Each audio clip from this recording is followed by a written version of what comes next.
ಕಾಂಗ್ರೆಸ್ ಅಧಿಕಾರಕ್ಕೆ ಬಂದಿದ್ದು ಆರಂಭದಿಂದಲೇ ಇಲ್ಲಿ ತನಕ ಕೂಡ ಪದೇ ಪದೇ ಬಡಬಡಿದಾಟ ಕಾಂಗ್ರೆಸ್ ಪಾಳ್ಯದಲ್ಲಿ ಆಗ್ತಾನೆ ಇದೆ. ಒಂದು ಸಿಎಂ ಕುರ್ಚಿಗೆ ವಿಚಾರಕ್ಕೆ ಸಂಬಂಧಪಟ್ಟಂತೆ, ಸಂಪುಟ ಪುನರಚನೆ ವಿಚಾರಕ್ಕೆ ಸಂಬಂಧಪಟ್ಟಂತೆ ಪದೇ ಪದೇ ಬಡಬಡಿದಾಟ ಆಗ್ತಾನೆ ಇತ್ತು. ಬಟ್ ಈಗ 4 ಪರಿಷತ್ ಸದಸ್ಯರ ನೇಮಕಾತಿ ವಿಚಾರಕ್ಕೆ ಸಂಬಂಧಪಟ್ಟಂತೆ ಬಡಬಡಿದಾಟ ಆಗ್ತಾ ಇದೆ ಪಕ್ಷದಲ್ಲಿ ಅನ್ನೋದರ ಡೀಟೇಲ್ ಸಿಗ್ತಾ ಇದೆ.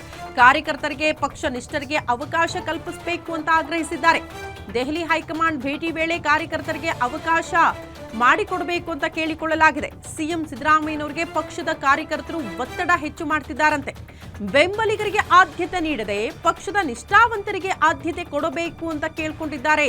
ಲಾಭಿ ಮಾಡೋರನ್ನ ಅಧಿಕಾರದಿಂದ ದೂರ ಇಡಬೇಕು ಅಂತ ಮನವಿ ಮಾಡಿಕೊಂಡಿದ್ದಾರೆ. ಜೂನ್ 6ರಂದು ದೆಹಲಿ ಪ್ರವಾಸಕ್ಕೆ ಸಿಎಂ ಸಿದ್ದರಾಮಯ್ಯನವರು ಹೋಗಲಿದ್ದಾರೆ. ಹಾಗಾಗಿ ದಯವಿಟ್ಟು ಸಾಮಾನ್ಯ ಕಾರ್ಯಕರ್ತರಿಗೆ, ನಿಷ್ಠಾವಂತ ಕಾರ್ಯಕರ್ತರಿಗೆ ಅವಕಾಶ ಮಾಡಿಕೊಡಿ ಅಂತ ಸಿಎಂ ಸಿದ್ದರಾಮಯ್ಯನವರ ಮೇಲೆ ಒತ್ತಡ ಹಾಕಲಾಗಿದೆ. ಸಿಎಂ ಮತ್ತು ಡಿಸಿಎಂ ಎಐಸಿಸಿ ಕೋಟಾದಡಿ ನಿಷ್ಠಾವಂತ ಕಾರ್ಯಕರ್ತರಿಗೆ ಅವಕಾಶ ಸಿಗಬೇಕು, ನಮ್ಮನ್ನು ಕೂಡ ಪರಿಗಣಿಸಬೇಕು, ಪಕ್ಷಕ್ಕಾಗಿ ನಾವು ಕೂಡ ಕೆಲಸ ಮಾಡ್ತಿದ್ದೀವಿ, ನಮ್ಮಂಥವರಿಗೆ ಅವಕಾಶ ಮಾಡಿಕೊಡ್ಬೇಕು ಅಂತ ಕೇಳ್ಕೊಂಡಿದ್ದಾರಂತೆ. ಯಾಕೆ ಬಣಬಡಿದಾಟ ಈ ವಿಚಾರದಲ್ಲಿ ಅನ್ನೋದನ್ನ ನಾವು ಗಮನಿಸಿದ್ರೆ, ಒಂದ್ ಕಡೆ ಸಿಎಂ ಅವರ ಒಲವು ಸಹಜವಾಗಿ ಕಾರ್ಯಕರ್ತರಿಗೆ ಅವಕಾಶ ಮಾಡಿಕೊಡ್ಬೇಕು ಅಂತ ಇದ್ರೂ ಕೂಡ ಡಿಸಿಎಂ ಡಿಕೆ ಶಿವಕುಮಾರ್ ಅವರು ತಮ್ಮ ಆಪ್ತ ಬಣದಲ್ಲಿ ಗುರುತಿಸಿಕೊಂಡವರಿಗೆ ಅವಕಾಶ ಮಾಡಿಕೊಡಬೇಕು ಅನ್ನುವಂತ ಚಿಂತನೆಯಲ್ಲಿದ್ದಾರೆ. ಹಾಗಾಗಿ ಈ ರೀತಿ ಮತ್ತೆ ಇದೇ ವಿಚಾರಕ್ಕೆ ಸಂಬಂಧಪಟ್ಟಂತೆ, ಅಂದ್ರೆ 4 ಪರಿಷತ್ ಸದಸ್ಯರ ವಿಚಾರಕ್ಕೆ ಸಂಬಂಧಪಟ್ಟಂತೆ, ನೇಮಕಾತಿಯ ವಿಚಾರಕ್ಕೆ ಸಂಬಂಧಪಟ್ಟಂತೆ ಸಿಎಂ ವರ್ಸಸ್ ಡಿಸಿಎಂ ಅನ್ನುವಂತಹ ಪರಿಸ್ಥಿತಿ ಇದೆ. ಬಟ್ ನೋಡಿ, ನಿಷ್ಠಾವಂತ ಕಾರ್ಯಕರ್ತರಿಗೆ ಖಂಡಿತ ಅವಕಾಶ ಸಿಗಬೇಕು. ಯಾಕಂದ್ರೆ ಅಧಿಕಾರ ಸಿಕ್ಕವರಿಗೆ ಪದೇ ಪದೇ ಅಧಿಕಾರ ಸಿಕ್ಕರೆ ಪಕ್ಷಕ್ಕಾಗಿ ಕೆಲಸ ಮಾಡ್ತಿದ್ದಾರಲ್ಲ, ತಳಮಟ್ಟದಲ್ಲೂ ಕೂಡ ಕೆಲಸ ಮಾಡ್ತಿದ್ದಾರಲ್ಲ, ಸೊ ಅಂಥವರಿಗೆ ಅವಕಾಶ ಕೊಡದೆ ಹೋದ್ರೆ ನಾವು ಯಾಕೆ ಪಕ್ಷಕ್ಕೆ ಕೆಲಸ ಮಾಡಬೇಕು?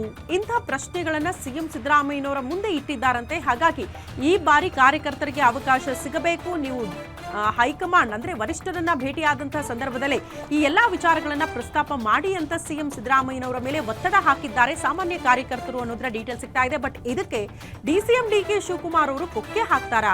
ತಮ್ಮ ಆಪ್ತ ಬಳಗದಲ್ಲಿರೋರಿಗೆ ಈ ಸದಸ್ಯ ನೇಮಕಾತಿಯ ವಿಚಾರಕ್ಕೆ ಸಂಬಂಧಪಟ್ಟಂತೆ ಅವಕಾಶ ಮಾಡಿಕೊಡಬೇಕು ಅನ್ನೋ ನಿಟ್ಟಿನಲ್ಲಿ ಡಿಸಿಎಂ ಡಿಕೆ ಶಿವಕುಮಾರ್ ಅವರು ಚಿಂತನೆ ನಡೆಸ್ತಾ ಇರೋದ್ರಿಂದ ಇದಕ್ಕೆಲ್ಲ ಅವಕಾಶ ಸಿಗುತ್ತಾ ಕಾದ್ ನೋಡಬೇಕು. ಮತ್ತೊಮ್ಮೆ ಇದೇ ಪರಿಷತ್ ಸದಸ್ಯರ ವಿಚಾರಕ್ಕೆ ಸಂಬಂಧಪಟ್ಟಂತೆ, ನೇಮಕಾತಿಯ ವಿಚಾರಕ್ಕೆ ಸಂಬಂಧಪಟ್ಟಂತೆ ಸಿಎಂ ವರ್ಸಸ್ ಡಿಸಿಎಂ ಅನ್ನುವಂತಹ ಪರಿಸ್ಥಿತಿ ಸೃಷ್ಟಿಯಾದರೂ ಕಾಂಗ್ರೆಸ್ ಪಾಳ್ಯದಲ್ಲಿ ಆಶ್ಚರ್ಯ ಪಡಬೇಕಾಗಿಲ್ಲ.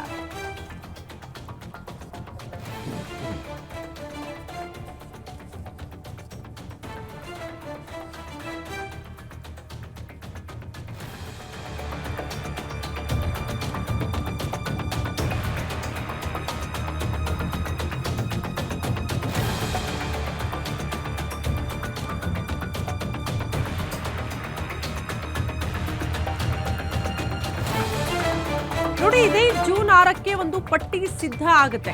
ಸೊ ಆ ಪಟ್ಟಿಯಲ್ಲಿ ಸಾಮಾನ್ಯ ಕಾರ್ಯಕರ್ತರ ಹೆಸರು ಇರಬೇಕು ಅನ್ನೋದು ಸಹಜವಾಗಿ ಕೆಲವರು ಆಸೆ ಪಡ್ತಿದ್ದಾರೆ. ಅದೇ ನಿಟ್ಟಿನಲ್ಲಿ ಸಿಎಂ ಸಿದ್ದರಾಮಯ್ಯನವರ ಮೇಲೂ ಕೂಡ ಒತ್ತಡ ಇದೆ. ಯಾಕಂದ್ರೆ ನಿಗಮ ಮಂಡಳಿ, ಮತ್ತೊಂದು ಕಡೆ ಪರಿಷತ್, ಈ ಎರಡೂ ಕಡೆ ಕೂಡ ಕಾರ್ಯಕರ್ತರಿಗೆ ಅವಕಾಶವನ್ನ ಮಾಡಿಕೊಡಬಹುದು. ಆದ್ರೆ ಅದೇ ಕಾರ್ಯಕರ್ತರಿಗೆ ಅವಕಾಶ ಮಾಡಿಕೊಡದೆ ಬೇರೆಯವರಿಗೆ ಅವಕಾಶ ಮಾಡಿಕೊಟ್ರೆ ಹೇಗೆ ಅಂತ ಕೆಲವರು ಪ್ರಶ್ನೆ ಮಾಡ್ತಿದ್ದಾರೆ.